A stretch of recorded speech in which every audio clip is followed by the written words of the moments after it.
It's been a few months since my husband, who has a bad drinking habit, received a terminal illness diagnosis.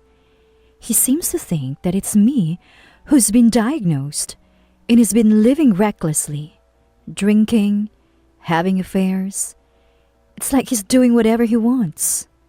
He even had a nerve to say something outrageous to me. You're really tough? Like a cockroach? Why don't you just die already? Even though he's the one who looks close to death, I wonder why he can't see it. To confront him with reality, I said something to him. What are you talking about? It's you who's been given the terminal diagnosis. What?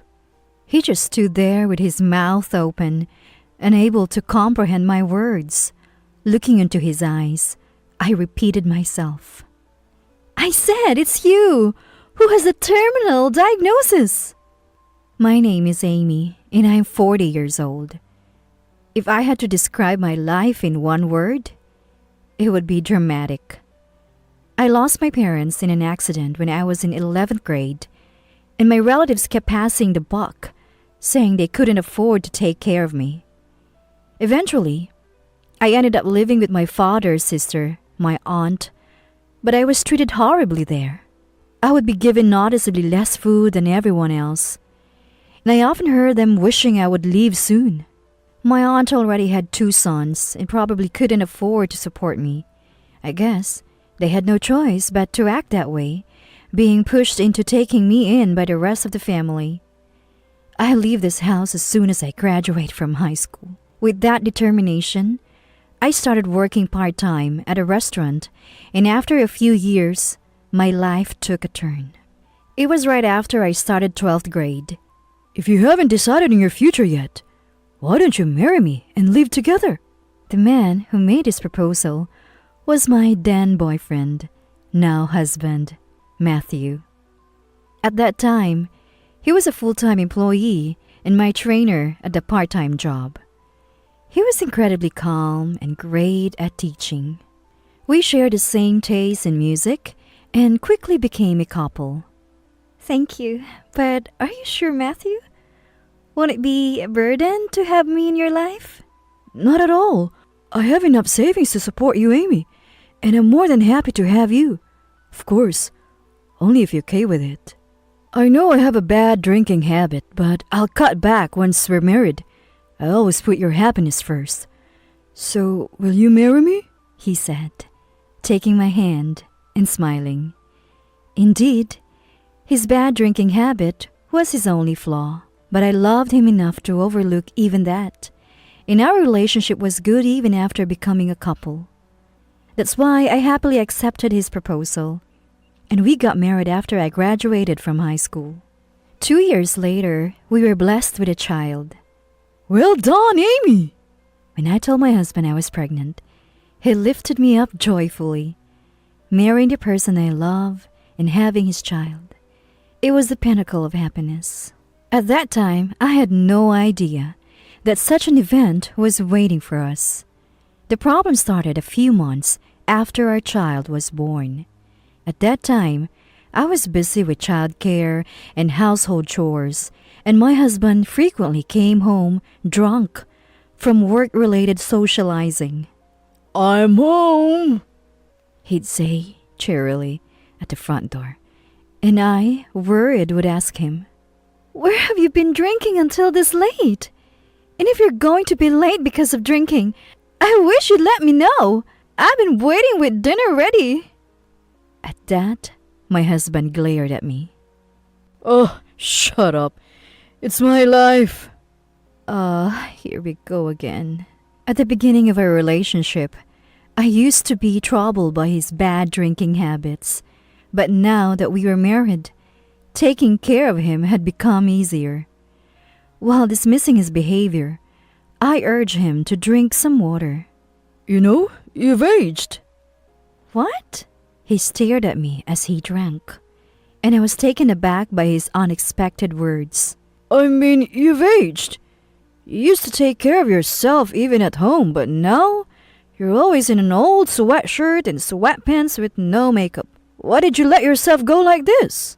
He looked me up and down as if assessing my whole appearance. There are things you can and cannot say, even to a husband with a bad drinking habit. I felt as if my efforts were being trampled on and couldn't help but retort. I can't help it. Household chores and child care are hard, and I need to save every penny for Carter's future. Oh, making excuses is the beginning of the end. I should never have married someone like you. With that, he got upset and retreated to the bedroom. Matthew, have you always thought that way? I spent a sleepless night, filled with sorrow, realizing my husband might have always thought so. From that day, our relationship changed. It seemed that my normally kind husband got tired of pretending after that day. He began to say harsh words, even when sober. When in a bad mood, he would kick or slap me. Light violence became a part of my life.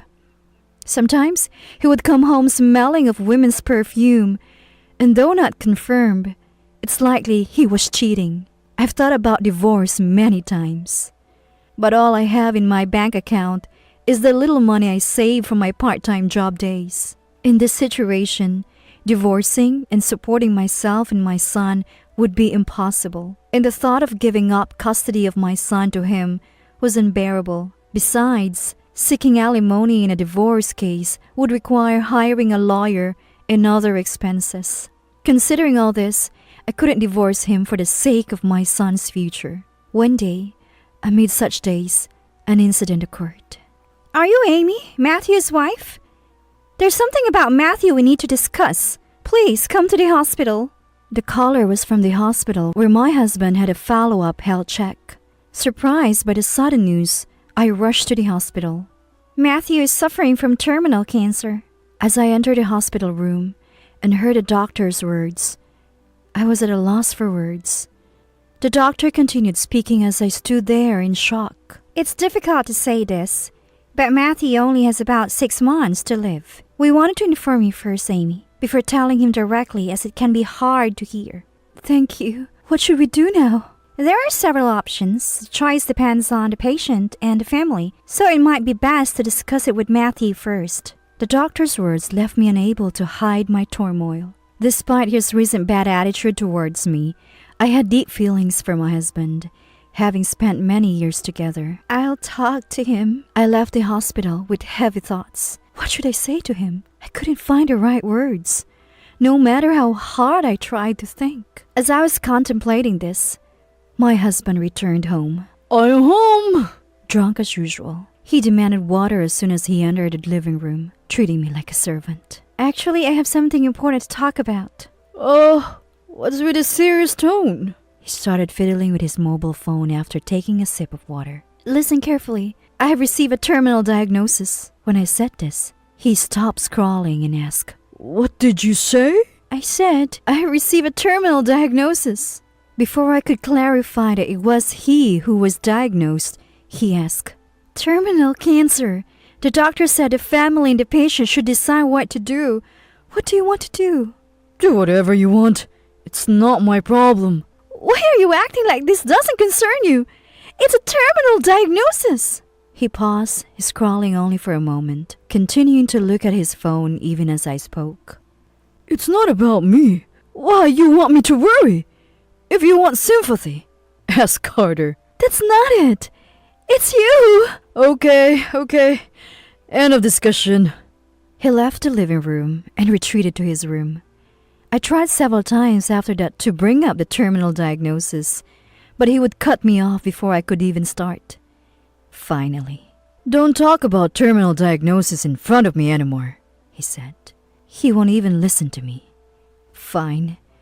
Do as you please. A few months after my husband received his terminal diagnosis, it happened one morning while he was having breakfast. Thanks for the meal. In front of him was a barely touched breakfast. I asked him, looking pale, Don't you have an appetite? Yeah, lately I don't feel like eating much. I get short of breath even when walking, and maybe I'm losing strength. I'm off to work. I'll be late again today. He left the house with a sigh. He still doesn't believe he's the one with the terminal diagnosis. I was amazed and cleared away his leftover breakfast. Honestly, seeing him like what was painful, but he had shattered my heart many times. He'd interrupt and refuse to listen whenever I tried to talk about the diagnosis. I no longer felt the need to help him, and he might as well live out his remaining time in his delusion. With these thoughts, I began to tackle the day's household chores one by one. An unexpected visitor came to my usual day-to-day life. The doorbell rang after 3 p.m. When I opened the door, a young and beautiful woman was standing there. Hello, my name is Michelle. I'm always grateful for Matthew's help, she said, and I recognized the scent of the perfume that lingered when my husband returned home. It was clear that she was the woman he was having an affair with. Michelle seemed to work part-time at my husband's workplace.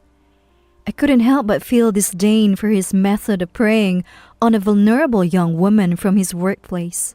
What brings you here?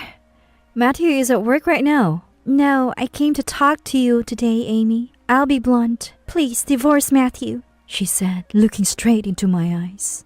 Divorce? It's not that simple. We're married. I know, but Amy, you don't have long to live, right? Then please, give him to me soon. Clearly, Michelle also misunderstood that I was the one who received a terminal diagnosis and pressed on with the conversation. Matthew is kind and financially stable, truly reliable. He even bought me this brand name bag. And he's been so supportive, even knowing I have no parents. You don't understand Matthew's kindness, do you, Amy?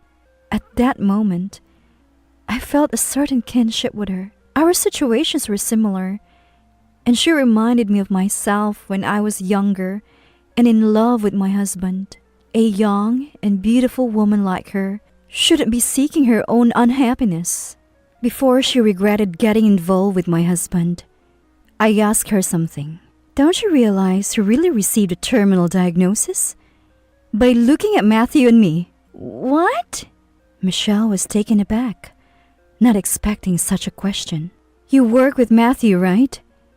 He's pale, gets out of breath easily, while here I am, standing and talking to you without any sign of tiredness, my complexion healthy. Who do you think is really terminally ill? That would be you, Amy, because Matthew said so. Michelle looked at me, uncertain. Perhaps she was beginning to realize the truth. Besides, Matthew's money is almost gone. What? She was shocked again. With all the drinking and spending he does, and you must be enjoying most of those benefits, right? I bet he's given you more than just that bag. If Matthew is the one with the terminal diagnosis, you'll have a hard time ahead. Hospital bills, living expenses. Do you still want Matthew? Michelle, seemingly at a loss for words about Matthew, trembled and said, Excuse me, before leaving. I doubted that Michelle believed everything I said. However, if it made her reconsider even a little, that would be enough. I watched the door she had exited through, lost in thought. That night, for a change, my husband came home sober. But he clearly looked exhausted. When I asked why he sighed, he said he had tried to work as usual, but couldn't keep up his strength and had to take several breaks, which angered his boss. Are you okay? You're really tough like a cockroach. As he muttered, I gave him a cold look. What are you talking about? You're the one with a terminal diagnosis. What? He stood there, mouth open, unable to comprehend my words. I said you're the one who's been diagnosed. Hey, wait a minute. You're joking, right? He shook my shoulders as he said this. I wouldn't joke about this. Looking at your recent health and complexion, isn't it obvious who's terminally ill? I answered calmly while he shook my shoulders. You keep quiet about this? Of course not. You just misunderstood on your own. I tried to tell you, but you didn't want to listen, so I stayed quiet. Bastard! Enraged by my words, he raised his hand in anger, expecting to be hit. I closed my eyes, but no pain came. When I slowly opened my eyes, I saw my son stopping my husband's hand from hitting me. Dad, stop it! What? Talking back to your father? My husband was still furious, even towards our son, but he couldn't easily shake off his hand. Uncomfortable, he finally let go and retreated to his room. Mom, are you okay? I heard Dad yelling from my room. My son calls out to me. Thank you, Carter. Really, thank you. Oh, my child has grown up so much. I might not know what would have happened without him. With feelings of gratitude for his growth, I thank him repeatedly. Then my son made a suggestion. The next morning, while I was making breakfast, my husband entered the living room awkwardly. Good morning. Sorry for getting angry yesterday, he said, standing next to me, and I turned to him with displeasure. What? Why are you suddenly so meek? No, I want to apologize for everything. I'm really sorry. He apologized deeply. Why are you suddenly apologizing like this? No, I just realized I need you. Will you stay with me until the end? We are a married couple who've been through a lot together, right? His unexpected words made me laugh derisively. A married couple who've been through a lot? Don't make me laugh. And what about a girl you were having an affair with? That girl, Michelle? She hasn't returned my messages since last night, and I can't reach her by phone. So that's why he's turning to me. According to my husband, as soon as he learned from me that he was the one with a terminal diagnosis, he immediately messaged Michelle, expecting a prompt message of concern from her, but there was no reply. Watching my pitiful husband, I felt relieved that Michelle had escaped from his harm. So you're the only one I can rely on. Please, I'm begging you. What do you really want? I won't understand unless you say it clearly. After a while, my husband seemed to have made up his mind, and with a deeper apology he said, Please, lend me the money for hospitalization. No. How will you pay it back? It's your own fault, so deal with it yourself. Besides, even if you get hospitalized, you're not going to make it. Do you really need to be in the hospital? When I said that, my husband continued. Yeah, I know I'm not going to make it, but if I have to suffer like this at home without any medication, I'd rather be hospitalized and die a little more peacefully. I see. That's what he's after. He wants me to pay for his hospitalization. I couldn't help but smile at my husband's ridiculousness. Seeing my expression, he seemed to finally feel relieved, thinking I had forgiven him, unaware of the worst situation awaiting him. Absolutely not. You're only being convenient now that it's disadvantageous for you, I said bluntly, and then presented the divorce papers I had kept in my apron pocket. I want a divorce. Hey, are you going to abandon your husband, who you've spent years with and who has only a little time left? Abandon? You abandoned me a long time ago. When I said that, my husband hesitated to speak, then asked with a hint of dissatisfaction. But what will you do from now on? About Carter's education? Where to live? Don't worry. Carter is planning to drop out of school and work. He's interested in car mechanics, and a friend's parents run a garage. They've offered to let Carter and me work and live there. It's fortunate to have such good friends. Until Carter drops out, I plan to stay at my relative's house. It's much better than living here. Honestly, I've been wanting to divorce you for a long time. The only reason I didn't was because of Carter. But now that Carter's future is decided, there's no need for me to stay. As I spoke firmly, my husband realized he could no longer hold me back and stared at me in disbelief. Then sign these divorce papers right now. I'll be organizing Carter's and my things in the meantime. A moving company will come later. Please, cooperate then. Saying this, I saw my husband's face, worn out, and looking at me with pleading eyes until the end. He would likely spend his last days in this house. I sympathized, but it was his punishment for years of persecution. So, goodbye, Matthew. I closed the door of my home.